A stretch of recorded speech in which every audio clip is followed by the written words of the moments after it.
that one. Good evening, ladies and gentlemen. Today is Wednesday, March 30th, 2022, and this is What's Happening Dracut. How are you out there tonight in TV land, folks? We got a great show here for you tonight. We've got two candidates to be interviewed tonight for school committee who are running for the school committee race, and those are going to be interesting conversations. But before we get to that, I just wanted to tell you that we are here to keep the conversation interesting and lively and to keep you informed as to what is going on in Dracut and what is going on around the world as well. We have with us tonight as a co-host a fill-in guy, and that's George Dristaleris. Hi, George. Hi, John. How you doing? How you doing? I'm doing great. Good, good. You ready for this show tonight? I think so. All right. So, folks, what we're going to do here tonight is, first of all, I want to tell you a little bit about the show. Of course, you know, it's an information show as well as a kind of a news magnet type thing, and we try to navigate you, the viewers, through the political mess here in Dracut, known as Dracut Politics. But you can join us on Facebook, which we are live on What's Happening Dracut. Please like our page and follow our page if you can. And we are also live streaming at dracuttv.org, and also we are on Comcast Channel 8. And later on, you'll be able to catch us on YouTube. Now, if you have any questions or anything that you'd like, you can text us through our Facebook page, or you can send us an email at what'shappeningdracut@gmail.com.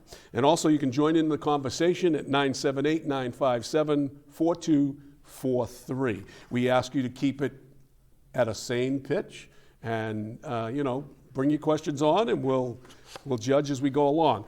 There is no weather tonight, folks.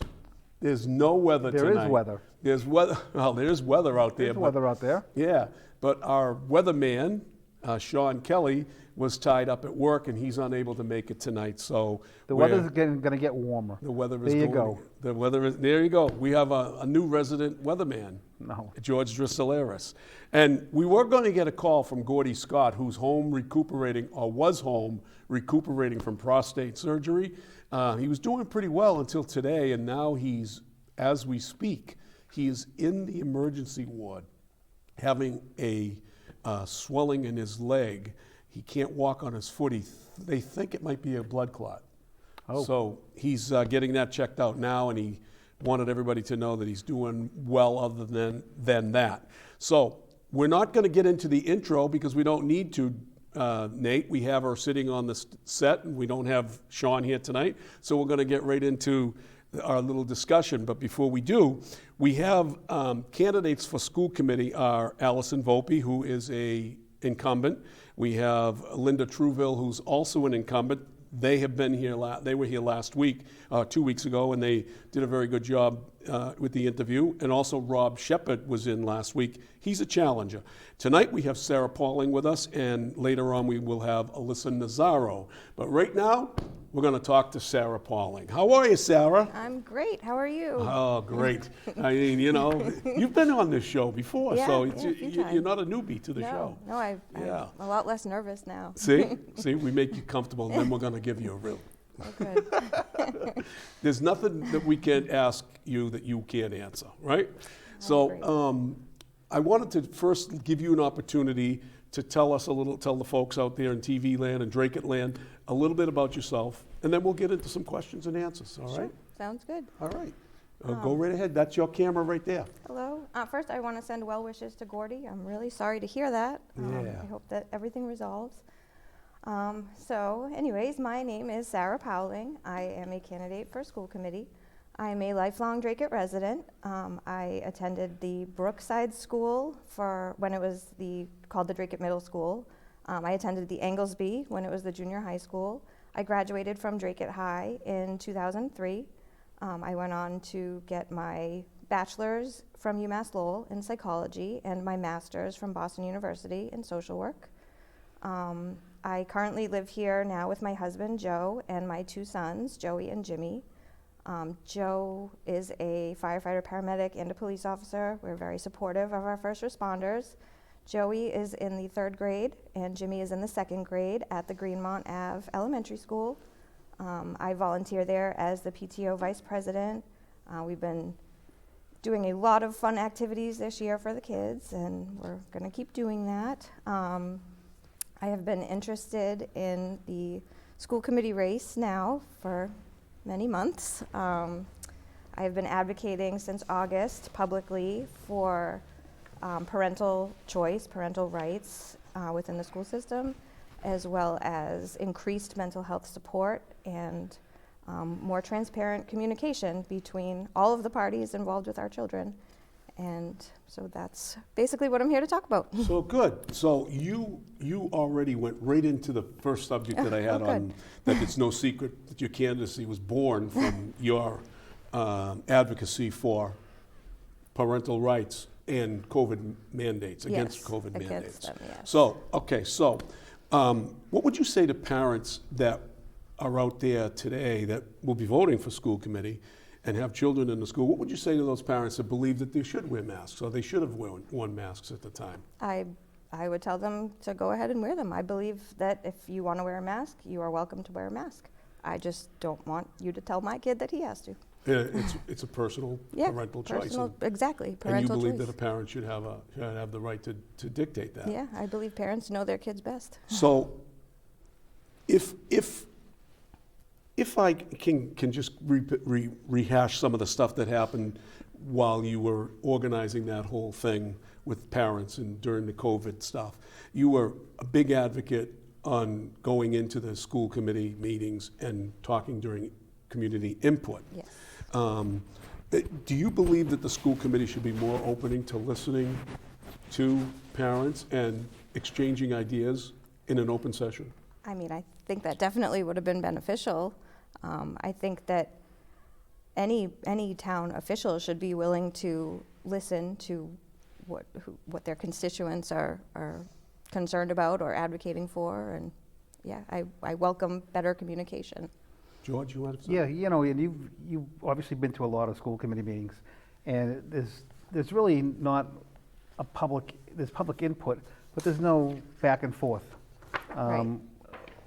Would you be in favor of suspending the rules and making it so parents who come in who have concerns can at least get an answer back, or someone's going to look into it, rather than just giving them a speech and letting them, kind of forget about it? Right, sure, yeah.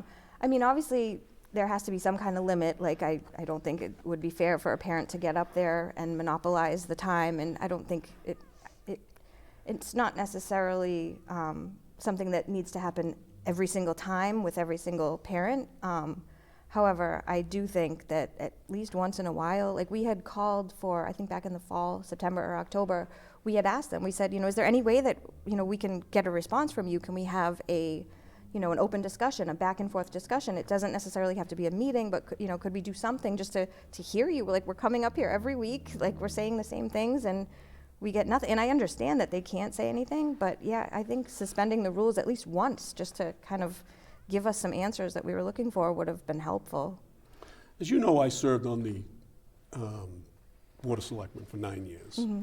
And that was one of my pet peeves of being frustrated with that, because it's a rule of the selectmen and it's a rule of the school committee that doesn't allow an exchange between the two parties during a meeting. And I think that that's wholly wrong in a democracy.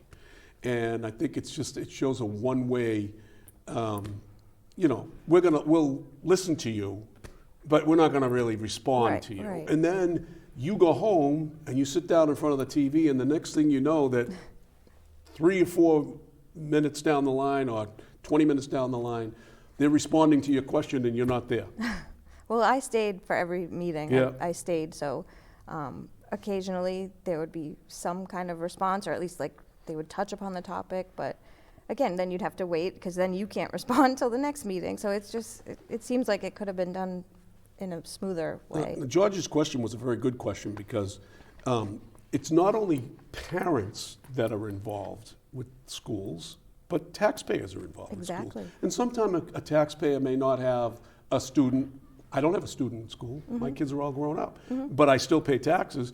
Do you feel as though you are a representative of everybody, or do you just represent, if you're elected, would you just be there to be elected to represent just the school students? Oh, I would definitely, want to work with everybody and represent everybody. Actually, the group that, there was the group of us that would continuously go to every meeting. Not all of us were even parents. There were, some of us were just taxpayers and still had,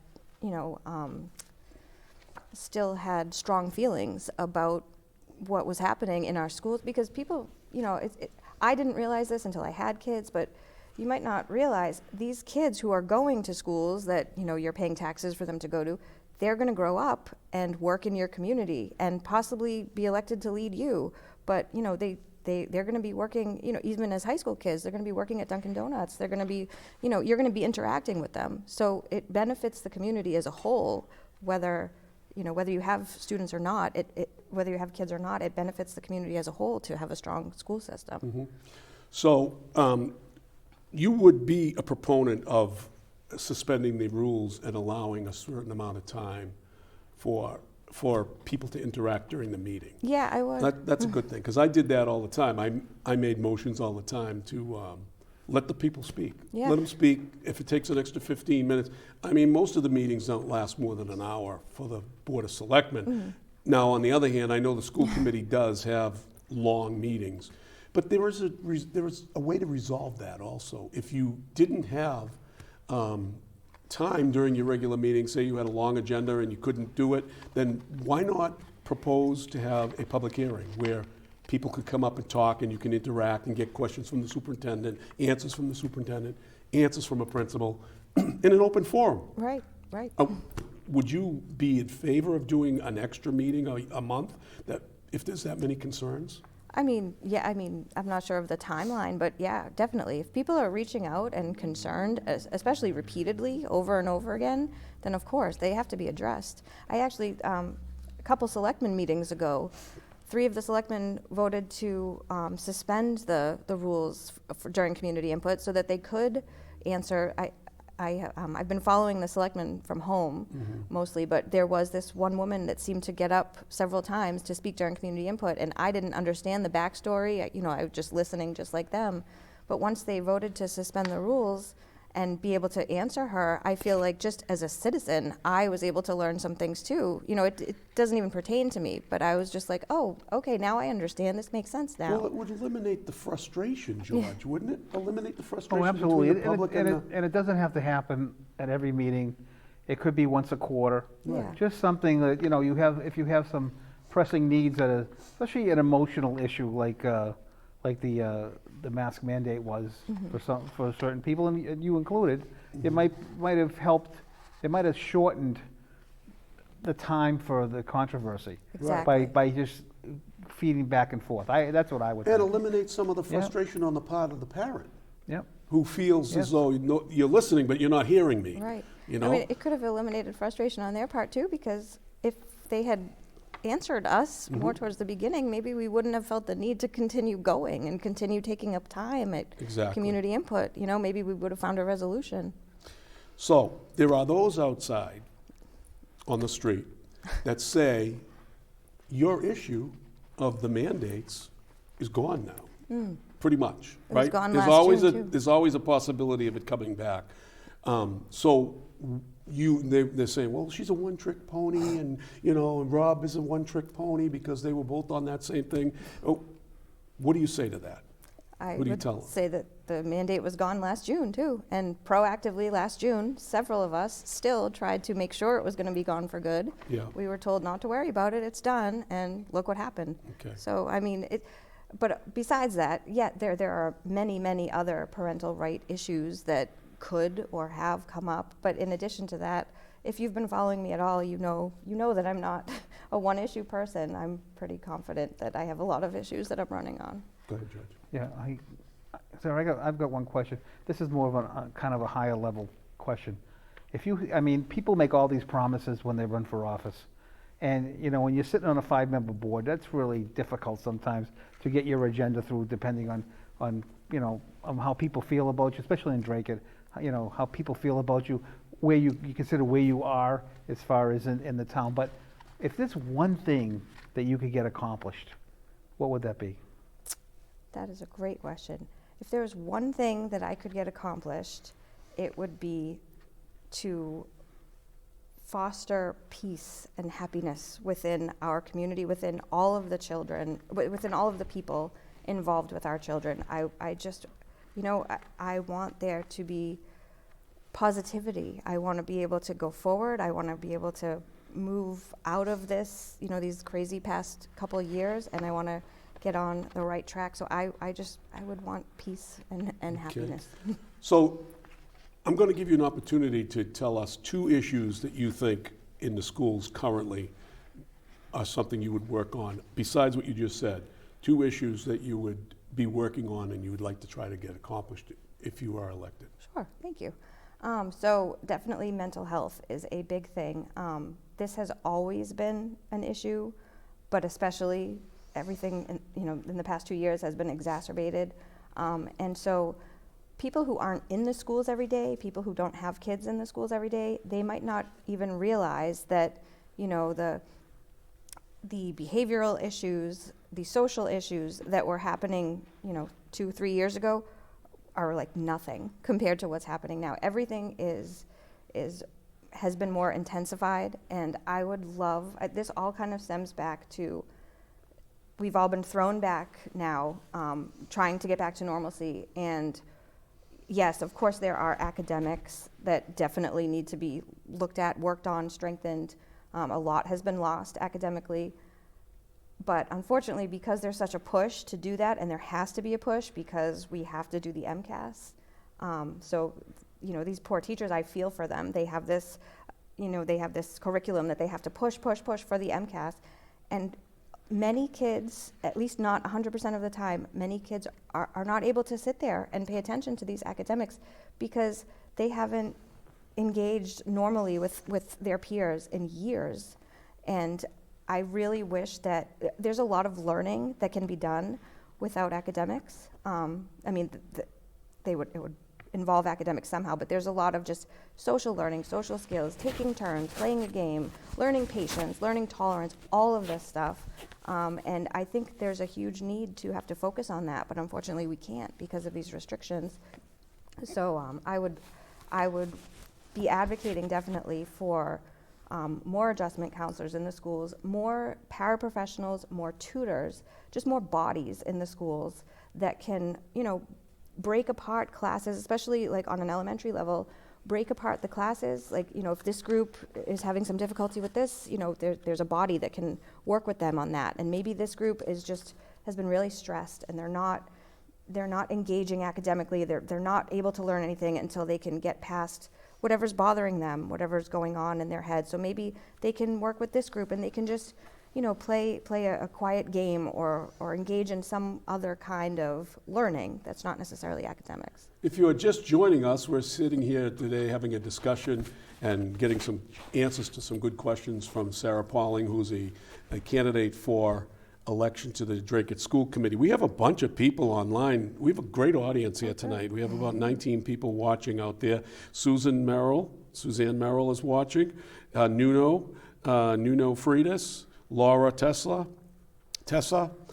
Judith is out there, Linda, and we have Bobby Young. We have a bunch of people, and Jimmy Flynn says hi, George. So he knows, he says hi to George, thumbs up. And we've got a whole bunch of people, and we've already answered a couple of the questions that some of the people are asking. But you touched upon some of the mental health issues, and I know that during the COVID package that was sent out with funding for the Dracut schools, and Dracut schools are getting a lot of money over the next couple of years. One of the things that were being talked about by the last week's school committee members that were here was about the amount of counselors that they're going to get and all the money that's going to be spent on people that are going to be doing counseling and things of that nature. What are your feelings on that? Well, unfortunately, there were no adjustment counselors added to that 27 new positions. I think the 27 new positions are wonderful. I think it's great that we're What are the as a town. positions, though? Oh, there's a bunch of them. I believe a Spanish teacher, some custodians, I think 3 paraprofessionals. There's Okay. arts positions, but there was one mental health position added. It's not an adjustment counselor. It's a behaviorist, and it's for all 4 elementary schools. Oh. So that's good. One person But for all 4 One person for, I think, like, I forget the exact number. I want to say like 1,800 Wow. kids or something like that, which, it's better than 0, but I would have liked to have seen more adjustment counselors added. I would have liked to have seen more paraprofessionals. I would have liked to have seen tutors. Like I said, and not even full-time positions, so you could save money on benefits and stuff, by just get some part-time people in there to cover classes, cover students, break up into groups when necessary. I think that would have been beneficial. How would you classify yourself regarding taxes? Are you a conservative, a moderate, a liberal? What do you? I lean conservative. You lean conservative. So in that relative position, being on the school committee members tend to advocate for more money all the time. Mm-hmm. And would you be considering yourself as a person that's for all of the people? I think we asked that question earlier. But would you also be wanting to increase spending, but responsible spending? Definitely responsible spending.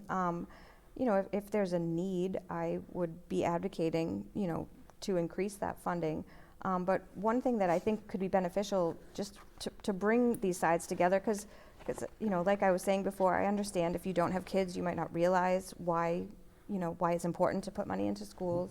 But I think if we could come up with mutually beneficial ways to, like, if we got more money to fund an extra teacher or an extra body or somebody, and they could break off into a group that could do some kind of community service project, or could help with, maybe if it's an older student, they could help with the younger student. So then you're getting more bang for your buck, I guess, if you can figure out how to be creative. How do you think your relationship between you and the superintendent should be? As a school committee person? Like me personally, or? Yeah, just as a member of a school committee, how would you? I think there should be an open lines of communication, just very transparent, honest, open communication. Mm-hmm. What was I going to say? Do you consider your position on the school committee only to be servicing just Dracut students, or are you an advocate also for, like, Greater Lowell, for instance? Good question.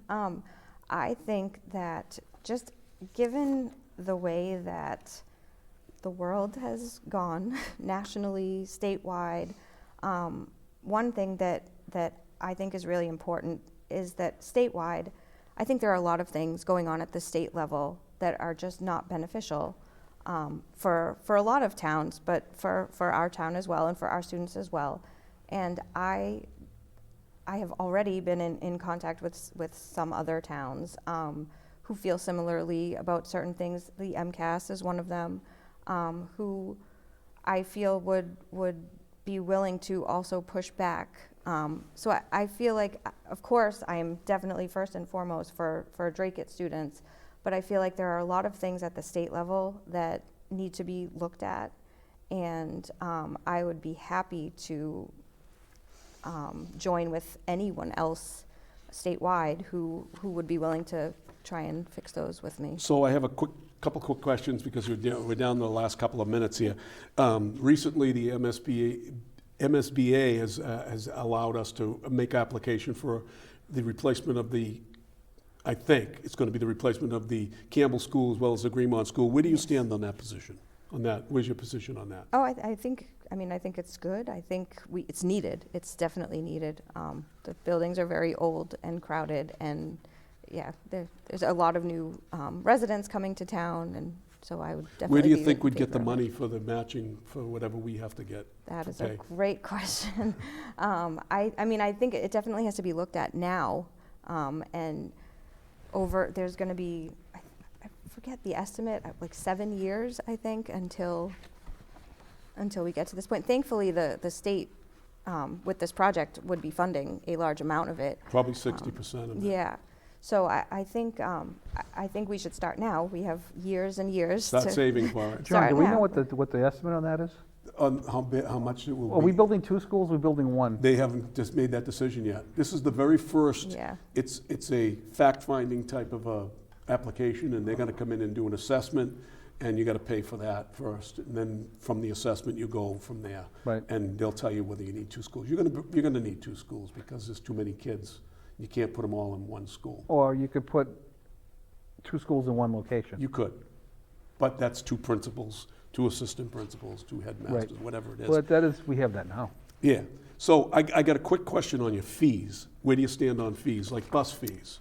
I have been advocating, representing several parents who think that they should be eliminated and who would want to work to figure out where we can get the money to eliminate them.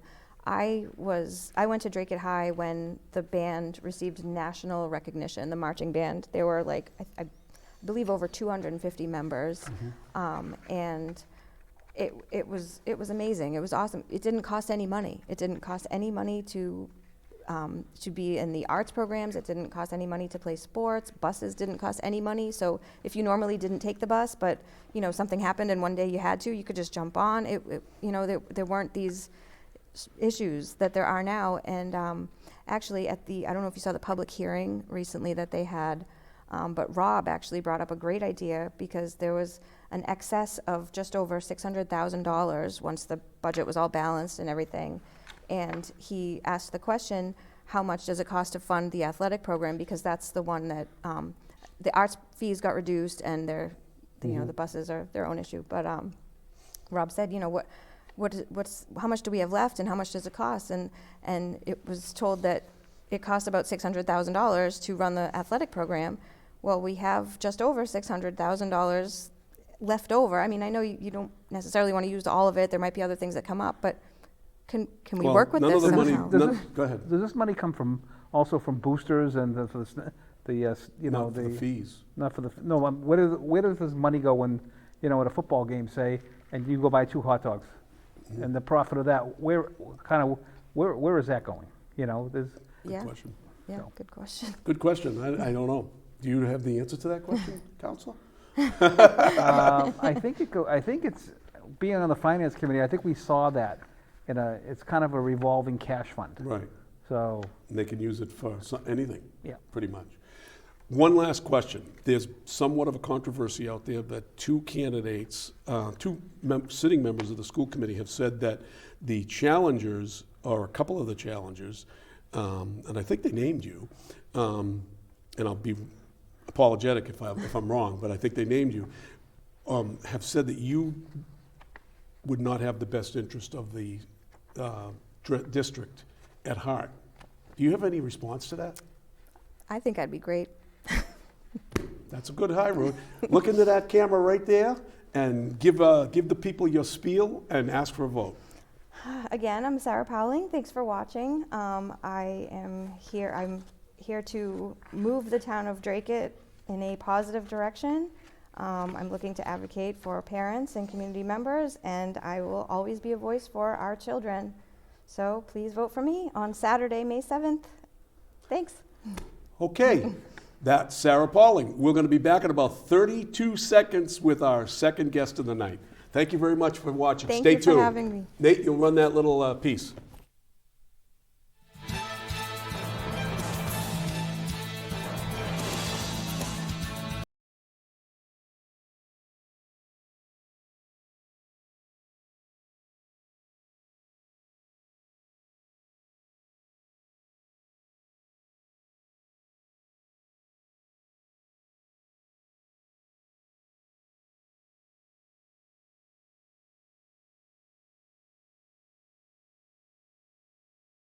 On my sweater right here, okay. Hey, we're back that fast. That was Nate really wasn't fast. kidding when he said this is going to be a quick switch over. So while Alyssa is putting her mic on, I'm going to introduce you to her. She graduated from University of Lowell, Massachusetts Lowell, with a degree in management and marketing. She has 2 children, and one has autism, I believe. One is autistic, yes. Yeah, and she was She taught in Dracut as well as Tingsboro. And she has a very long resume here of different things, and she's very interested in special education, obviously. So, Alyssa, tell us a little bit about yourself and tell the audience about yourself and why you're running for school committee. Excellent. Well, my name's Alyssa Jacobs Nazaro. I am a resident of Dracut. We bought our house in 2009. I actually grew up in Lowell, but I went to Dracut High School, so I'm a graduate of the class of 1999. My mother owned a salon in Dracut for about 45 years now, so almost half a century. So I've been pretty much in Dracut my whole life. That's on Bridge Street, right? It's on Bridge Street, yep. So I've been in this town, we did everything in this town, so I'm a big fan. Yeah, that's great, that's great. So what drives you to want to be on the school committee? Honestly, the kids. My kids, other people's kids, just the community at whole. I am very passionate and very excited about our schools. I think that it's really important for our kids to have a great education and to have lots of opportunities in life, and I think that all stems from, the support they receive. I am very, very passionate and very focused on giving our kids what they need, and I feel like our schools definitely could use a bit more loving right now. So. Okay. So earlier we had specific questions for Sarah Pauling that probably don't necessarily relate to you, but where did you fall on this parental rights stuff?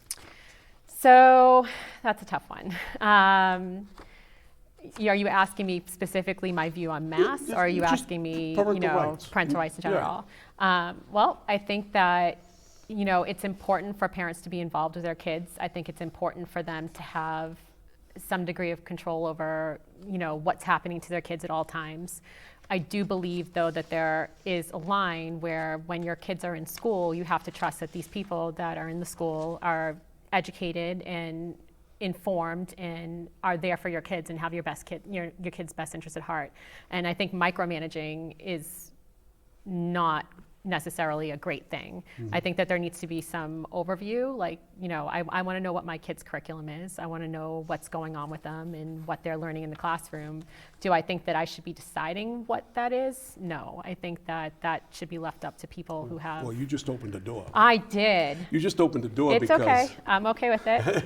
Because that's something I'm passionate about. That I want to know what my kids are being taught in school. And I think that the 3 R's are important. Absolutely. Reading, writing, and arithmetic. I don't believe that what's going on in some school districts, and not particularly ours, I don't think, but teaching kids critical race theory and things of that nature, to me, is going beyond the pale. And that's my own opinion. I don't know how you feel about that. Yeah, I don't really agree with the critical race theory, but I don't really believe that it's being taught in our schools right now. I think that that's a higher level of learning. That's something that you get taught when you're in legal studies and well above, I think, the normal collegiate, academia. So I don't feel that should be taught in our schools. I think everything should be age appropriate. I think that you have to look at where your kids are and what they're able to comprehend, and what they should be learning should be appropriate to that. So along those lines, because this is interesting conversation, because later on in the show, one of my questions to discuss with George is the bill down in Florida, the Don't Say Gay bill, gay. And it's not anything like that because doesn't even have the word gay in the bill. But what do you feel about that?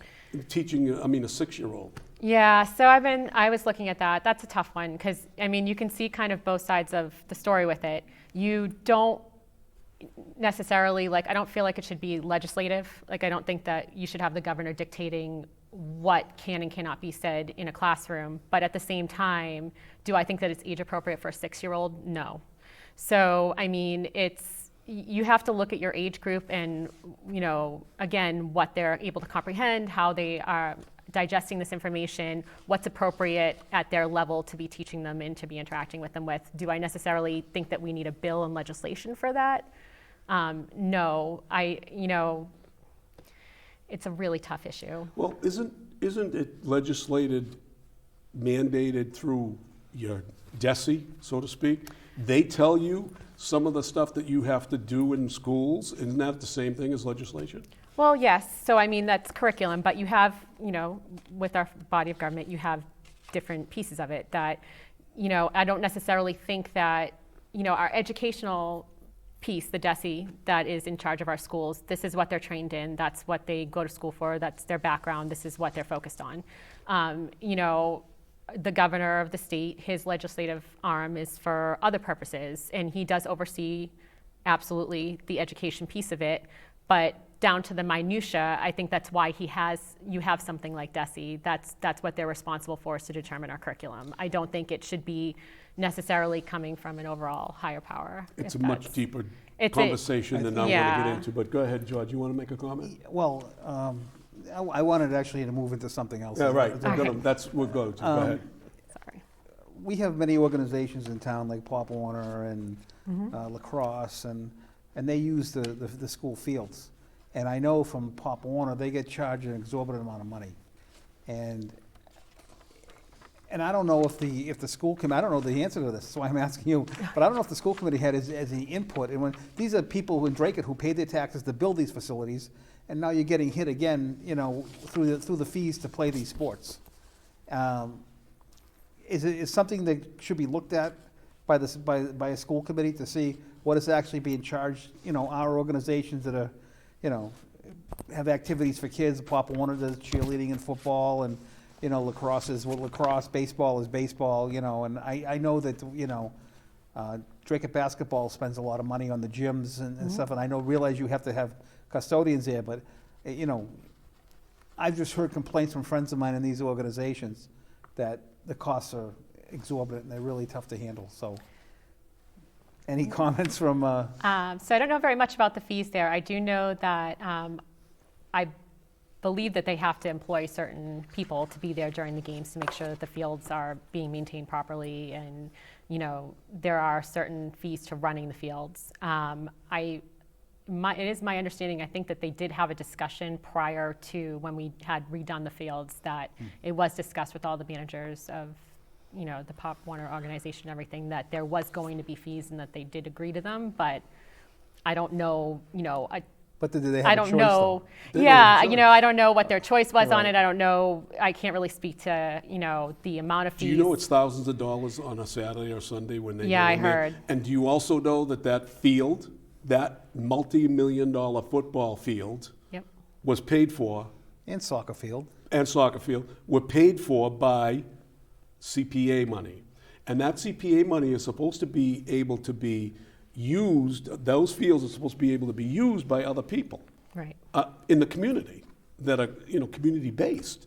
So that would be like us buying a piece of property and saying it's open space and then not letting people go down and walk on it, like Beaverbrook Farm, right? We purchased that with CPA money, and that would say, oh, now you can't go on it, you can't walk. It's taxpayer money. Yeah. That is one of the pet peeves of many of the sports people in town, that they have to pay these exorbitant amount of money for a field watcher, so much for the snack shack that they built, by the Right. way, and all this stuff, and all it's doing is going back onto the kids. They got to charge the kids for it, because where do they get the money? So, do you think that the schools could do something to help them out a little bit by reducing it and making it a little bit more community friendly to allow them to go on those fields? It's absolutely something I would want to look into. Yeah, you absolutely Great, should thank look you. into that. No, Thank you. absolutely. That's a I good answer. mean- So, with that, I want to get into a little bit more about the budget and what have you. Sure. Do you know a little bit about net school spending and what that is all about? Yes. So I believe with the net school spending, we're required by the state to spend so much per pupil in our district, and it's based on A minimum. a minimum. minimum, Right. right. So based on Chapter 70. So Right. I So know- there's a certain amount of money that comes from the state. There's a certain amount Right. of money from the. Do you know what the percentage is from the state versus from the town? So I don't know 100%, but I think it's about 60 or 70% from the state. That's a I could little be high. I wrong. think it's probably closer to 51 or 52%. Yeah, it's come down. Yeah. Okay. I mean, when I was in the finance committee, we were at around 61%. Yeah. And when I left, it was down to about 51%. Yeah. And the budget itself is 50% And that's all Or based, maybe a John, little bit also higher. on medium income, how they calculate that Right. through our taxes. Right. Well, that's where we just got the increase. Right. So I'm going to ask you about the public input, Sure. where the public gets a chance to come up and engage, or not engage, but say something to the school committee without any engagement from the school committee. So how do you feel about that? I think that 90% of the frustration from the public is that it's not only limited to the school committee, by the way. The Board of Selectmen did the same thing. There's no give and take. Right. What do you think about that? So it's a tough one because you're looking at it, you have, you know, a lot of people that come up and speak in our community input, and our meetings are already so incredibly long. To have a back and forth is just, I feel like it could somewhat get a little bit out of hand time-wise. I think that it's definitely something that I would be behind. I think it's important to hear from our community, and I think it's important to be able to have a conversation with them. But I think we'd have to look at it and really put in a structure of, you know, time limits, or, you know, just having a set agenda of how we would approach it, because I don't think you can just have an open forum. We would never leave. Well, you know, when I was on the master plan committee, Yep. and we would have a public meeting probably every 6 weeks, and we would just answer questions, Right. you know, at that public meeting, and just have a public meeting just for that purpose.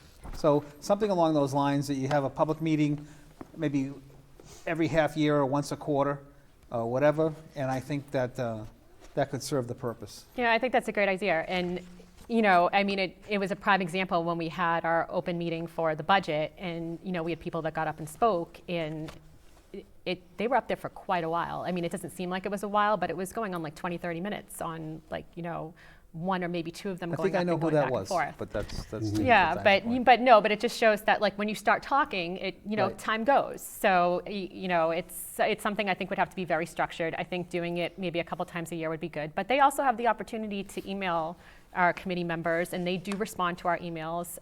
I've sent emails in, I've gotten responses from them. They're very thoughtful and very quick in their responses.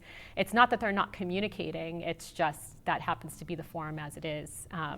I do think that things need to change, and I do think that, you know, we can do better in a lot of areas. And Who do you think a school committee member works for? who does the school committee Yeah. member work for? Yeah. They work for the community. For the They work community. for the kids. For the kids in the community? Absolutely. Do you also think they should be responsive to taxpayers that don't have kids in the schools? 100%. Okay. It's not just the people that have kids in school that are funding our schools. It's everybody in the community, and it's for their benefit as well. Correct, because there is some kind of narrow view that once people get on the school committee, they start thinking that it's only about Dracut Public Schools. What about Greater Lowell? Greater Lowell serves a purpose for the community. Absolutely. The charter schools too, John. And charter schools. What do you think about charter schools? Charter schools are interesting. So, you know, charter schools they serve their purpose. They're good for certain things, but I would like to see our public schools be at a place where we don't need to have our kids go to the charter school to get what they're not getting in our public school. Weren't the charter schools more meant for inner city kids, weren't they? To get a relief from, you know, what the public school they were in, if I'm not mistaken. So I think charter schools give parents an opportunity, and it's still a public school. And taking them completely out of the system, I know. Growing up, I grew up in Dracut. I'm a lifelong resident from the Navy Yard. I wanted to get that in, right on Lakeview Avenue, and my father decided. My mother didn't have much input on it, that I was going to Bishop Girton. So I all of a sudden left town, and I actually saw somebody at a function. It was your function at someone's house. Said to me, "I thought you were dead." They didn't see me for all these years because I had gone away, and then I went away to college, and then moved around. So, you know. I'll be honest with you, though, that's something I'm incredibly passionate about. One of my main focuses is I really think that it should be a choice for parents if they should want to choose to send their kids to, say, Bishop Girton or Central Catholic or Lowell Catholic, or if they want to send them to a charter school. It should be a choice based on Child's need. a child's need, but it shouldn't be a choice made because our schools aren't providing them what they need, or they aren't good enough, or they don't have all the opportunities that they want. That shouldn't be the decision-making factor, and I'm a very strong believer of that. I have a question from Yeah. a viewer that's on Facebook. There's a couple of Okay. things. And Angel, I'm going to try to get to you in a minute, but Is Angel calling in? Angel's not calling in, but she could if she wants. But Heidi Komborowitz has got a question, and she says she's curious to know if Ms. Nazaro feels that parents in the community are being heard by the current school committee and why. So yes, I do feel like they're being heard. I think I have a lot of respect for our current school committee. I feel like they are hearing everyone.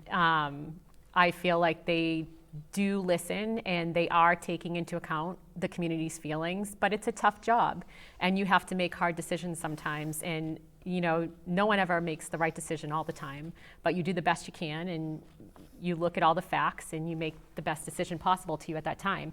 I think our committee has been very good over the past year in particular about listening to all of, our community members. They have been heavily I say this term lightly, but they've been heavily abused. Like they've been beat up. And as has been with most committees around, the United States right now, they've been taking a lot of flack from a lot of parents on a lot of issues that they never thought they would have to deal with. And that's a tough thing when you sign up for it and you don't expect that coming. I think that our committee has handled it with grace. I think that they have tried to do the best they can for the public in the situation they were in at the time. Does that mean they necessarily always made the right decisions?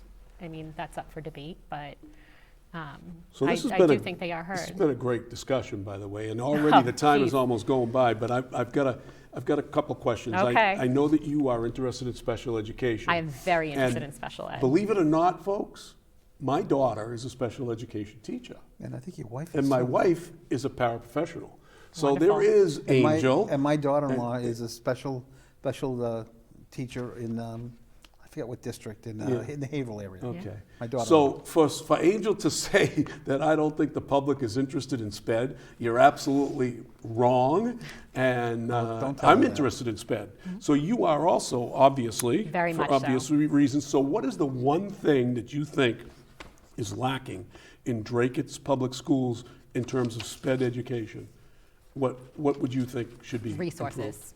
Resources. 100% resources. It comes down to resources. There's not enough. There's not enough to support our kids. There's not enough to support our kids not in special education right now. Right. We have these children that need all these things to be productive members of society, to be able to be educated, to be able to function, and we're very limited in Dracut in what we can provide them, and it's very unfortunate. I was on the finance committee, and that is a slippery slope because of the circuit breaker, and we don't know how much money we're gonna need, actually. You don't know, you may have one child move into town that requires all these services, and it can almost blow the budget. So that's the difficult But part, you're is trying to not- predict what kind of budget you're gonna need to go forward. Absolutely, but you're not talking about like outliers. So there's a core special needs that you require reading intervention, you require educational support, you require different things that are not like you could have someone come into the special ed department that could be an outlier that could require a significant amount more resources, but we're talking about like the higher functioning kids in our system that aren't receiving the basic like minimal needs at the level that they should be because we don't have the resources or funding for it, and that's very unfortunate. Will it help in this next with this increase in the yes, school spending? Yes, and that was one thing. So we're getting a behaviorist, and I know that Sarah had come on before me and she talked about it. What she didn't mention was that most of our people that are in there right now that are in the special ed department and servicing the special ed department, she said, yes, this behaviorist is going to be servicing, I believe, all four schools, but they are actually taking away responsibilities that are now being done by people who shouldn't be doing the behaviorist role. So they're going to free these people up that are supposed to be doing other things and supposed to be supporting our kids in other ways, but are instead taking on the responsibility of a behaviorist because we don't have one. We didn't have the resource available. It's going to free them up to be able to spend more time and do additional things that we need them to do. So it's actually going to create a lot more resources in our school than we had previously from this one position. And that's something I think that they did a really good job with the budget this year, with the $4 million we have coming in. They really looked very hard at the most bang for our buck in those 27 positions that they're adding. Yes, we're adding Spanish and music teachers and arts teachers and gym teachers at the elementary level and the Richardson Middle School level, but we're doing that so that our kids who in our school system haven't had the ability to before to have a whole entire second grade class go to music or go to music and gym at the same time, so that that's time for the principal of that school to then be an instructional leader and spend time with all of the teachers in the second grade at once, working on the curriculum and working on developing those kids and their educational needs. So that's something that's why those resources are important. And we have to look at the bigger picture. We have to look at they're looking at what we can add to our schools right now. We need so much. They're looking at what we can add that's going to help the most, and it's not enough. And I'll be frank, it's not enough. And I am so thrilled that we are getting this $4 million, which ends up being about 3.3 that we get to spend. I think it's a wonderful addition to our schools, but this is something that it's going to take decades to get to where we need to be. We need to slowly invest in our kids over time, and it needs to be consistent and permanent. And it's something that I'm very, very fierce about, and I want to fight for. I want to fight hard for. I think that it's time that we invest in our schools, and Well, there's a lot of viewers on Facebook, and you can go on our Facebook page later on and answer some of the questions that are being asked, and try to get some of those people on your bandwagon. Before we cut you loose here, I have one final question, because there are two incumbents running, and you have said publicly that the schools are doing great, and there's a lot of great work, and you praise the current school committee. So why should somebody vote for you over them? Well, I wouldn't say I'm running against the incumbents. I would say I'm running for the seat. I have been thinking about this for quite a while. I have been thinking about running. This isn't just a rash decision that I made, back in the summertime or with everything going on. This is something I've been thinking about for years, and I just unfortunately wasn't in a position with my family life that I had the time to be able to devote for it, which, I'm in a much better position now. But I truly want to see the best for our kids. I want to see the best for our schools. I want to see the best for Dracut and our community. And I feel like the only way I'm going to be able to do that is by having a voice and, affecting a change the best way I can, and that's by running and being a member of the board. Well, we welcome you for running, first of all. Thank you. We thank you for running, because we want people to be involved in politics in Dracut. It can get really rough in Dracut politics, but okay. But we welcome you to be around and be here. But we're gonna try to organize a roundtable for the school committee members, the school committee candidates to come in, all five, and just throw a question out there and have a discussion between one another. I think that's wonderful. And would you be interested in? Absolutely. Oh, great. Are you going to moderate? I'll be moderator. So you have to make sure everybody behaves themselves. Everybody behaves themselves and stay in line. But before we leave, look into that camera. Okay. Tell the people of Dracut why you should be elected to the school committee and ask for their vote. Okay. Well, my name's Alyssa Jacobs-Nazaro. I'm running for a seat on the Dracut School Committee. I am very passionate. I am very excited for our kids. I want to see our kids have a bright future. I want to see them have great opportunities, and that starts with improving our schools. And I really hope that you'll come out and vote for me on Saturday, May 7th. I'm looking forward to supporting this community and doing the best I can. Well, I think Dracut has, we've had all five candidates on. I think Dracut has great choices for school committee. And I think it's going to be difficult for voters to go to the voting booth and check off two on May 7th, I believe it is, Saturday. Yeah. So we're going to take a short break, and Nate, if you can cue up clip 2 and 4. And while those are playing, we're going to say goodbye to Alyssa, and we'll be back, folks. Don't leave. We've got some lively discussion between George and I coming up on some real good issues facing Dracut. Could be a fist fight. Okay? I'm excited. Yeah. Okay. We'll be right back. Thank you. Why is this thing? What's with this thing?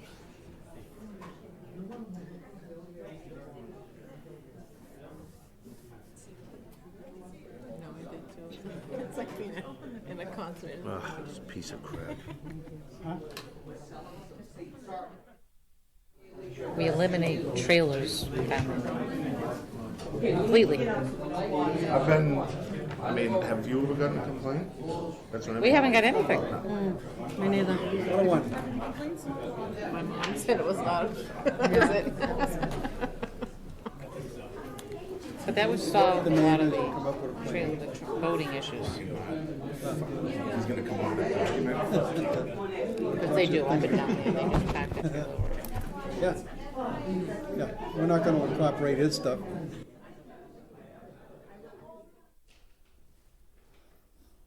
We're back.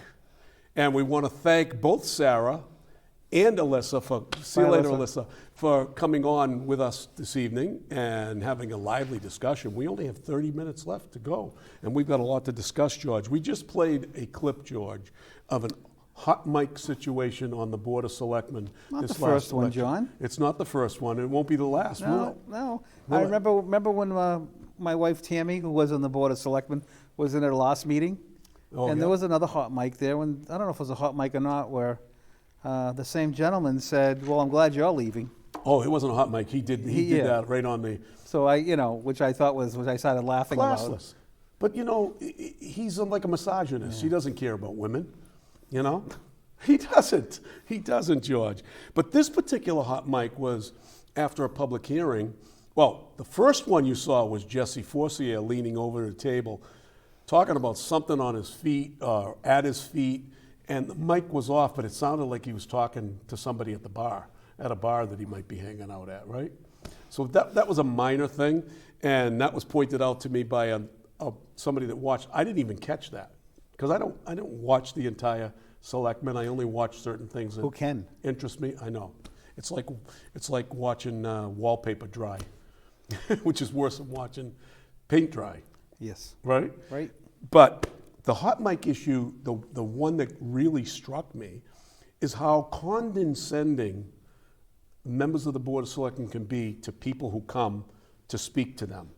And we touched on that a little bit with the school committee candidates tonight, how they disparage people all the time. And Joe DeRocco, there was a gentleman that was there that lives in Tingsboro, and he was talking about asking for conditions being put on that shoreline. Correct. I guess they're changing ownership Right. until they have to transfer the liquor license. Now, you watched a lot of Board of Selectmen meetings. Yeah, I 'cause your had to. wife- I had to go. Your wife was I haven't watched one since, to be honest with you. I'll bet you haven't. Nope. I'll bet you haven't. But have you ever seen them put conditions on licenses? All the time. Oh, so Jesse Forcier All the time, says, because I remember when we were just discussing her first week in office, there was a used car dealer that bought a lot, actually in my son's neighborhood, in East Dracut.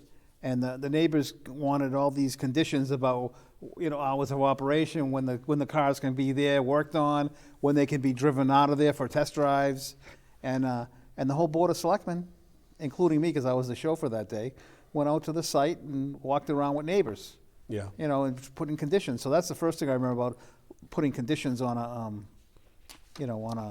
Well, if you are a on a closed-minded license. individual, right, who only thinks about the politics of your friends, right, and you always are thinking about a way to exact revenge upon people who are not friends to your friends or friends to you, you make comments like Joe DeRocco made and Jesse Forcier made during that meeting. They disparaged that gentleman from Tingsboro, who was just asking a simple question. If we come to some kind of an agreement, the residents come to some kind of an agreement with the new owners that we asked to put some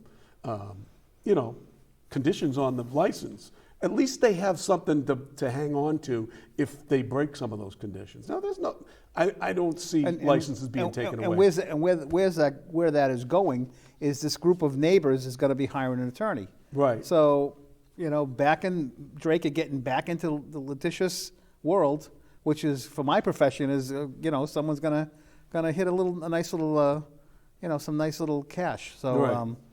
And then town goes back into some type of, now they have to go into private hearing, a private session. Yeah. To have to discuss it because you have a legal issue. But you're getting into the minutia of the negotiations. do. That's not what I want to talk about. Okay. I want to talk about how condescending members of the Board of Selectmen can be. This is what irritates me the most about politicians today. They look at people that ask questions and want resolution Like they're troublemakers. to the issues. Like they're troublemakers. Listen, I'm the #1 troublemaker in town. And you've earned it. And you better believe I've earned it. And I'm going to keep it. I wear that as a badge of honor because I know I'm up their butts, right? Right. And they keep mentioning me, all the time. And Well, you came up on City Life. yeah, we're going to get into that later. Okay. We'll get into that later. But the bottom line is Jesse Forcia and Joe DeRocco. Who has no dog in the race anymore. He should be off the board now. Right. He has. I mean, he's not going to be a Dracut resident. And I don't know what his time plans are, but I mean, I wouldn't sit. If he's staying on the board, he's staying on the board until he leaves town. But I wouldn't put him He's on anything. staying because there's issues that he wanted to exact revenge on people. Right. That's what it was all about. So Jesse made a comment that, we're not going to put conditions. We don't put conditions on licenses. That's ridiculous. Of course you do. You put hours of operation. You put how many cars can be in the parking lot. I sat on that board for 9 years. I'll use an example, like the president's press secretary. She looks at you right in the eye and says something that didn't happen that you just saw on tape. And he would basically did the same thing. He did a fake news section. No, correct. Absolutely correct. Now I'm gonna get. But I wanted to talk about Joe DeRocco for a minute. Joe DeRocco said to the gentleman who made a comment, he says, off the hot mic, and this is the one that gets you, because what he's saying behind the scenes, folks, is not what he says. Well, he says it on the open board too. He says, we're not going to put any conditions that guy makes recommendations for, because he doesn't like that guy who happens to work for the housing authority, and he doesn't like that guy because that guy is, his own person, right? Right. And unfortunately, this is the kind of politics in Dracut that smells like the garbage that you throw out every day, because it's all he does is sit there and disparage people that don't agree, that doesn't agree with him. Someone told me who used to be a selectman that the politics in Dracut is like a blood sport, and I laughed when he said it. And then after 6 years of my wife being on the board of selectmen, I believe it. Oh yeah. Yeah. Oh yeah. Well, you see what they're doing here down at DATV, and they tried to give, they tried to take over which I'm going to get into a little bit later. They're claiming that they took over, but the town has got some legal battles ahead for them. The town has some legal. We'll get into that in a little bit. I just wanted to mention some more people that are running for school committee, for office in Dracut. We have candidates for moderator. We have 2 candidates, George. We have George Meliaris, who's the incumbent. Right. And then we have a challenger in Dave Martin, who is currently the Water District moderator. Now, how do you think that Dave Martin is in this race? Why do you think he's in this race? Geez. There's a little bit of controversy. Maybe somebody doesn't like some of the things that George Meliaris has done, and they want to turn that around. It's amazing. Now, George and I have like a strange relationship. You do. I won't even talk about my relationship with Iris because she totally disses me every time she sees me. But she shows herself to be what she is, as far as I'm concerned. All right. But the bottom line is that George and I talk once in a while, and he won't put me on any committees because he knows I'm a hot item, and I've asked to go on. I've sent several letters, but I know I won't get on because I'm an independent thinker. I might not follow the game. All right. And they don't want people on these boards like Rich Cowan that may not follow it. So George puts Rich Cowan on the finance committee, and now members of the Board of Selectmen are so upset by that now they have no say. They have no say in it. Right? It's right. It's a separate entity. It's by the charter that the moderator appoints finance. The moderator appoints rules and regulations. But the crew on Town Hall West, George, has a lot of say, because how do you think Dave Martin's in that race? I wonder how. You think Dave Martin is all of a sudden wanting to be in the political fray? Because I know almost to a certainty that Cowan will be gone if Dave Martin becomes the moderator. Well, I think his term is up anyway. So it's a matter of, he may be gone anyway. I don't know if George will reappoint him. Well, if George wins. George should. And I'm not a huge, ally to Rich Cowan. We've had many knockdown, drag-out fights. We talk. and we communicate, and I talk and respect his communicate. opinion, and he respects mine. We don't agree on a lot of things, Yeah. but we talk. Yeah, and he should, a person like him should have a voice somewhere along Well, the line. you don't need everybody on one committee to agree. It's Right. always great when there's some dissent, and that's where you get real action and real good being done, when you can take differences and bring them together and meld it Correct. into good policy. Kind of like making, what is it called, Conoco? Conoco, the sausage, the Greek sausage. Oh no, Lucanico. Lucanico. Conoco, Okay, okay. making Greek. Conoco's isn't that a copy machine? Oh, I don't even know. But I was going to say sausage, but I tried to use my Greek influence on you and say Greek knowledge. Lucanico. Lucanico. All right. So, anyways, that's going to be an interesting race because, believe it or not, I could see myself voting for George Meliaris in that one. Well, I've known George since we've been children. We go to the same church in Lowell. Our fathers were very friendly. I mean, when growing up, they used to have Meliaris used to have a clothing store in Lowell. That's where we got all our clothes, and Yes. So I've known George for a while. His father. So from all indications, his father was a great guy. He was wonderful, and his sister Gail is. Sister Gail Meliaris Golick is great. I hope she's watching tonight. I don't think she is, but I hope she is. But yeah, she's a great person too. So let's go on to the next race. The next race we have an unopposed candidate for re-election to the Dracut Water Supply District, and the incumbent is Bob Corey. Now, an interesting story. Just real quick. There are people in town that don't like Bob Corey. Surprise, surprise, right? So they came to me to run against Bob Corey. And then someone came to me to run. You see? And I was like, no, me being here tonight is like Michael Corleone. I was out and they pulled me back in because as I've kind of left the world of Dracut politics. As you know, I was on the Historical Commission, I was on the Master Plan Committee, I was on Finance, I was the chairman of the Sewer Commission, and I'm just... Let's face facts, George. You love to be involved one way or another. You do. Yeah, but not right up front. Yeah. Kind of like... Yeah. But anyway, so there is also a candidate there's two candidates for two open seats on the library. Believe his name is Ed Nolan. Let me see. I don't know what I did with my notes here. What do they actually do, John? They just run the library? James Nolan. Okay. Well, they administer whatever goes on at the library. Great. The director has to have somebody, and that's what they do. So they're the trustee of the library. And political comeback in the making. And who May was that? Paquette. Oh, May Paquette. There's an open seat. Well, that's and funny. nobody- Sister's running. May's on one ballot, and Linda Linda's Truvel's on the other. Yeah. So that's good to get votes out for them. Oh, for both of them, yeah. For both of them. So those are interesting things. And then we have our illustrious Board of Selectmen, there's 5 candidates. Right. So you have Josh Taylor, who, by the way, has committed to coming on the show. Good. So I'm going to make an arrangement. We're going to make some calls this week for possibly next Wednesday to have him on the show. Matthew Sheehan, who's on 5 million committees but doesn't attend many meetings. Okay. Right? He's in a hurry to get out of every meeting he's ever on. Has he been invited on? He will be invited to Okay. come on and sit and talk. Let's have a discussion now. Sure. Let's have a discussion. He won't come on. Tony Archinsky is Right. running. He's the incumbent, and in my opinion, Tony will be the prohibitive favorite of the race. He will more than likely top the ticket. He's got a pretty good power base. Mm-hmm. And quite frankly, Tony will work. And I'm not so sure that many of the other candidates will outwork Tony.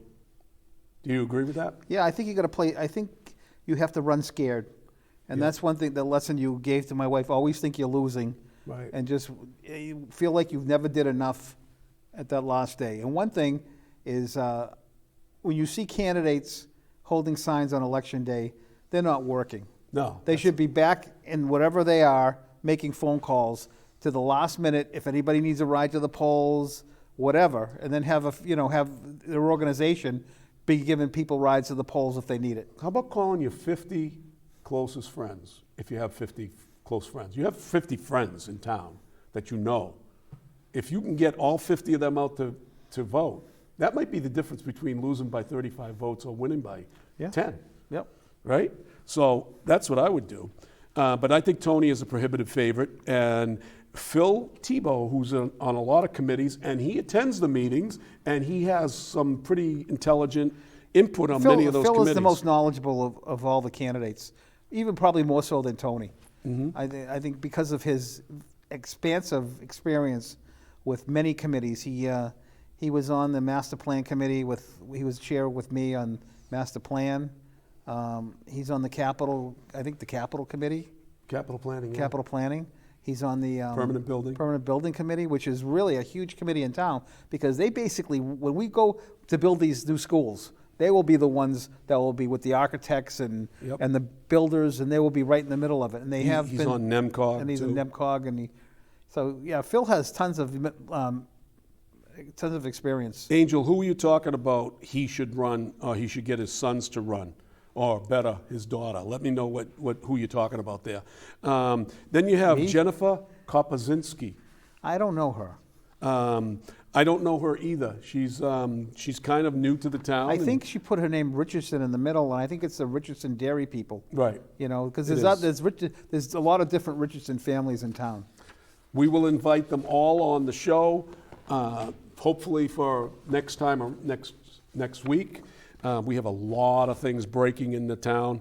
But I wanted to talk a little bit about some of the other goings on in town before we get into some national stuff. We've got about 16 minutes left, which time flies when you're having fun. It really did, huh? Huh? Really flew by. Yeah. Do you need a sports report from me before we leave? Okay. No, we're not going to get into sports. There's nobody here that wants to talk about sports right now. You think so? Yeah. No. What we're going to talk about though is Dracut's Hit King. Do you know who Dracut's Hit King is? Go ahead, John. Dracut's Hit King is a guy by the name of Brian Genest.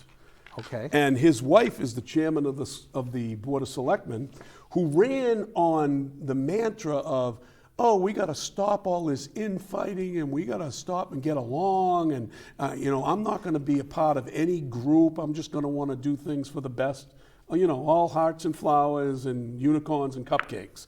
But her husband, Brian Genest, is the hit piece king of Dracut. Now, there used to be others before, but this guy is now the hit king. He put a piece together that went after Phil Thibault. I agree with one thing about, I believe there should be civility.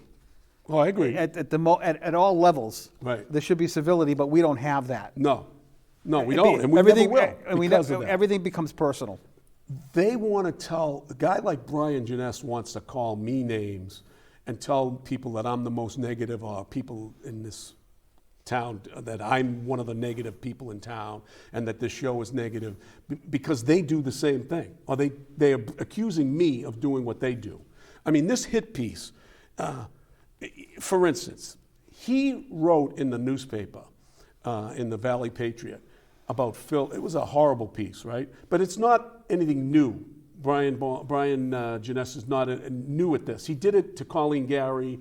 And will probably happen again this. It's going to definitely happen again. He body shames people. He talks about people's looks. He did that to Colleen Gary during a race when she ran. He's just a negative, vile human being, to be honest with you. And some of the things he said about Phil borders on, you know what malice is, right? You want me to explain it? Yes, explain malice real quick. Malice is if you tell an untruth and you know it's untrue. Right. So, and that's the only way that if you're a public person, that you can as you're a public person, you can sue over that. Right. It's because if it includes malice, and that was it was a New York Times case versus I forget I'm going back to law school days, but it was a case what they're looking at again. By the way, the Supreme Court's going to look at that again, the New York Times case, to see if it's still applicable law. But as of now, malice, you need malice as a public figure to sue. So this guy Genest, who claims to be a writer, he's not really much of a writer, but he claims that Phil recently lost his position as president of the Dracut Access Television Board of Directors.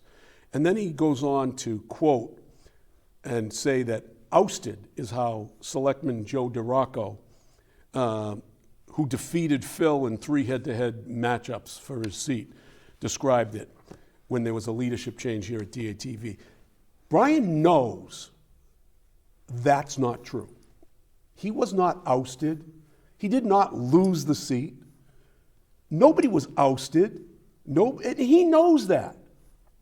And for him to put that in writing, boy, that's really bordering on knowing that it's not true and then perpetuating something that might be a lie, right? He goes on to say that due to the fact that Phil Thibault and his friends passed a confidentiality agreement, it's not even agreement. It's a confidentiality policy that relates to Dracut Access Television, the board of directors discussing stuff that's confidential between attorney-client privilege. That's what that's all about. But John, anybody can see that policy. In my job, I had to sign a non-disclosure agreement before taking the job. But this is how they hide behind this stuff. And he writes in third party. And then he says, thanks to his First Amendment. This is a guy that talks about the First Amendment, but it's only his First Amendment. You can't talk about, and nobody else can have their opinion. Only he can have his opinion. And if you don't agree with it, then he wants to censor you. And there's been several attempts to censor this show. One more thing, let's see. Oh, he talked about in this article how Phil was, I'll read this, and I quote, even though the Dracut Access Television Board of Directors, on which Thibault served, is technically not a governmental body, Thibault apparently thought there was nothing improper with him landing a $10,000 contract to help DATV's new studio. Okay? I remember this, John. Okay. Phil and I talked about it when he was going to, I said, I don't think you should do it. I don't know if you remember. Right. I said, because, I'm going to save them a lot of money because this was a $500,000 to $1 million build out, am I right? Would have been $80,000 or $90,000 in architectural fees. And that's the rule of thumb is about 10%. And I used to work for an engineering architectural firm. And it's about a 10% fee to design the plans and construction inspection and all that. And Phil charged $10,000 for that, with barely covered. I don't even think it covered. It wasn't $10,000. It was $8 something, right? Well, I think it was whatever $8. it was. But it barely covered his draftsperson, and he had 2 draftspeople in the office. And if you ever come down for a tour, please do. This is a wonderful facility, and it took a lot to get it to where it was, the way it looks now. But this is where no good deed goes unpunished. Right. Right? Because Brian knows. He knows that in the bylaws of Dracut Access Television, it's allowed for a member of the board to be compensated for services they provide on a professional level. They're not allowed to be staff members here, right? But they are allowed, and I can read it to you. A director will not be precluded from serving the corporation in any other capacity other than a staff member, provided that full disclosure in the nature of the service and compensation thereof is set by the clerk. But it also says directors shall not be compensated for their services as directors. Correct. There's no pay for directors. Didn't Phil also pay out of his own pocket to somebody? Yeah, he did. Yeah. I'll get into that. Okay. But other than reimbursement for reasonable for performance of services. Now, I was not on that board. And I would have done what you did. My wife wasn't either. I would have advised Phil not to do it, but only because that's me. I wouldn't have done it. Well, I knew certain people were looking at him, and I said, you just can't. I knew it was going to be an opening. But the board voted to allow him to do it. But the board pushed him. The board. I think it was Jack Lyons and Mike McNamara pushed him for that. That's something that Phil has talked about, so I'm not revealing anything new or anything confidential. Phil already said it publicly. The board had voted for it. Jack Lyons and Mike McNamara were pushing him to do it and get paid. Well, not just that, because they knew they were going to save $50,000, $60,000, $70,000 at least. But this is the dirty politics that the attack dog does. And now that that hit piece is obviously attack on Phil because he's running for selectman because he doesn't want anybody to serve with his wife and his hand puppet master, Joe DeRocco. No, He doesn't want him to make if sure Phil that, gets you know. in with Tony, I'm sure there'll be a seismic change in how that board operates. Well, if Phil was fortunate enough to win, I would say that you know, the power shift does occur, absolutely. I'm just trying to, now, you know, because Matt won't have the nerve, Matt Sheehan won't have the nerve to say anything publicly. He's just going to go on City Life and say, I just want to keep the way the town is run now. Is that his idea? I support. Is that his idea? Take the manager, what the manager wants to do and support her? Yeah, that's his that's idea. exactly. That's his idea, okay. That's exactly what he's going to do. He wants to support everything that the manager wants. And at the end of his conversation, he says, I'm not going to be negative. John Zimini's negative enough for everybody, or something to that effect. Like, I'm up his butt, obviously. You know, I rent space free in his mind, which is fine with me. I love it. But this is how this gang works. He's going to go out and say all the nice, sweet things, Matt, and then the attack dog, Janess, and his other attack dogs, because there are others, and I'm not even going to waste my time mentioning who they are, because they aren't worth the breath. They aren't worth the breath at all. I guess Angel was referring to Nikki D being running, that your son should run. Yeah. And of course, Me? And you should, no way. I've already crossed that bridge. Yeah. And I didn't get permission, as you know that, right? So just to wrap up on this stuff with Brian Janess and free speech, but free speech ends at the town line in Dracut. That's a joke. In Dracut. That's an old joke. See, DeRocco and his gang now are taking an aim at the FOIA requests. We've made a couple FOIA requests. I have in the past, but I own them. I don't hide it that I do it, and I'm looking for information because I think they're hiding stuff, and I still do. But the FOIA requests and conflict of interest laws, it's all a joke for the most part in many, many instances. But DeRocco wants to stand up on the floor and lambaste anybody he wants by name, but yet he wants to eliminate the use of names during community input. Can you believe that? Well, I think I've heard him do that, and I think he needs to take a point of personal privilege because basically he's representing the board when he starts talking like that. Well, when he says this, he should be saying it on his own. Not within a context of Exactly. a meeting, because that's the people's meeting, you know. And we got a couple more clips I wanted to show before we get into anything else. Although we're running out of time, we only got about 5 minutes. Nate, can you show those two clips, so the CPC clip and the Beaverbrook Farm clip? I think it's about 3 minutes. In town, so that's.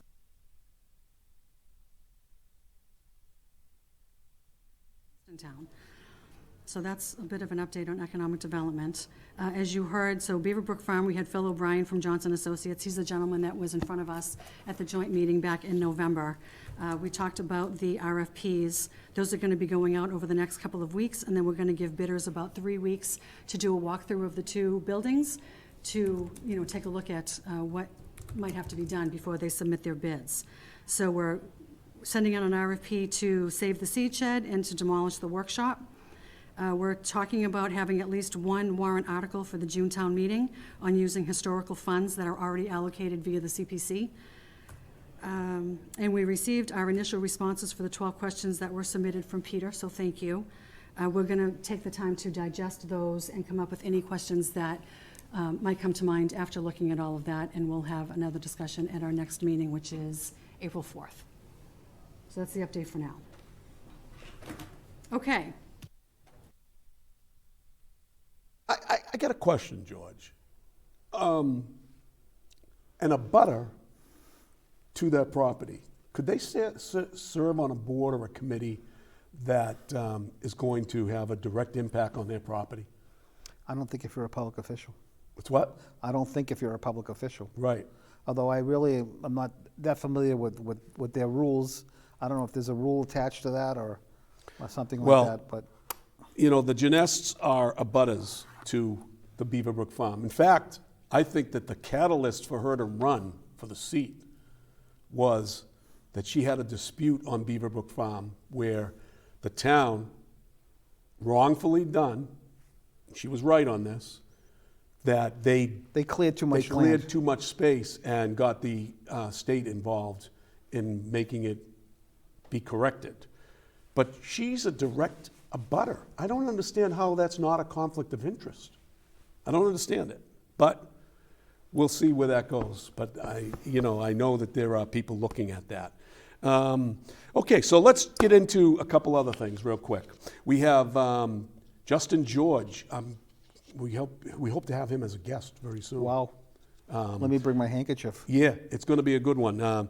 What do you think about the "Don't Say Gay" bill that Ron DeSantis just signed? Well, it's from really, the legislature? there's no word of, I read the bill and there's no word of gay. It's basically with parents having control of their kindergarten to third grade about what is, what is to be discussed with them, not in a sexual manner. Right. I mean, discussing gender and things like that. And So a sixth grader and a 6-year-old or an 8-year-old, they want to be able to talk about gender reassignment and all of that stuff. But you might be a girl. I think that's more. Or you might be a boy. I think there's certain things that are left with the family, and I think for the ages like that, I think that it should be left with the family. This is where I disagreed with Alyssa, because Alyssa is Nazzaro, where she talked about parental rights. You can't subrogate a parental right, right? And I think that one look of the what's rights happened in the country, John. What's that? Look it actually got a guy elected, Youngkin in Virginia. Yeah. It got him elected when he basically struck the chord with parents and certain school Right. districts of the critical race theory, and they would bring books. This is what your kid is learning. Your kid is learning that being born white means that you're automatically a racist. I believe that's part of it. Correct. They teach you should be children sad that you're white. And you should be sad, yeah. No more than you should be sad that you're Please. black. Nobody should be sad for what the color of their skin is, Or what they or what are. their sexual orientation is. Nobody should be sad about that, but you shouldn't be pushing it on people to the point where you feel guilty about it. Correct? So let's talk a little bit about Ukraine real quick, because we got less than a minute to go. 100,000 coming to United States, refugees. What do you think of that? Real quick, George. Real quick, I think it's. I'm not sure where are they going to put them, and how is that going to work? I haven't seen any plans for that. I thought they were mostly in Poland and the surrounding countries. Do you think we should be drilling for oil here in the United States? Absolutely. Yes or no? Yes. Absolutely. What about turning to Venezuela for oil? No. No, shouldn't be doing that. Stop that already. Or Iran. Right. Supply chain shortages. You think we're going to have a big problem with that in the summer? Probably, because nothing can get through the port of Los Angeles. And they're about to go on strike again, I Yep. think. So, folks, we're down to 15 seconds left in the show. Where did the time go? We want to thank everybody for watching tonight. We hope to have a show next week, and we hope to have more. We hope to invite all of the candidates for selectmen on, and we'll see where that goes. But until next time, thank you for watching. Thanks to the candidates for coming here tonight. Thank you, George, for being here. Oh. And if it's Thursday night and it's 6:30, How about Wednesday night, John? if it's Wednesday night at 6:30. Someone's gonna watch you. It's What's Happening Dracut. Thank you, guys. Good night. Good night. See you.